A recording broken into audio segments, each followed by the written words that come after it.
Nai-stress o pagod ka na ba? Gusto ko lang ipaalala sa'yo na kahit gaano ka ka-stress ngayon, wag na wag kang sumuko sa mga pangarap mo. Kailangan mong tandaan parati na magtiwala ka sa progress na nangyayari sa buhay mo. Kahit alam ko na minsan sobrang hirap at sobrang nakakapagod na din talaga. Magtiwala ka sa kakayahan mo. Ang dami mo nang nalagpasan na mga malalaking problema dati.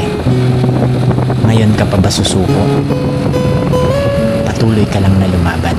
Kung pakiramdam mo ngayon na nahuhuli ka na sa buhay, siguro dahil nakikita mo yung mga kakilala mo o yung mga kaibigan mo, pakonti-konti may na-achieve na sila. Parati mong tandaan na lahat tayo ay may kanya-kanyang timeline sa buhay. Hindi ka nahuhuli at hindi ka rin naman nauuna. Kung nasaan ka man ngayon sa buhay mo, yan ang lesson at experience na kailangan mong pagdaanan ngayon. Lahat tayo ay may sariling kwento sa buhay na makaka-inspire ng ibang tao.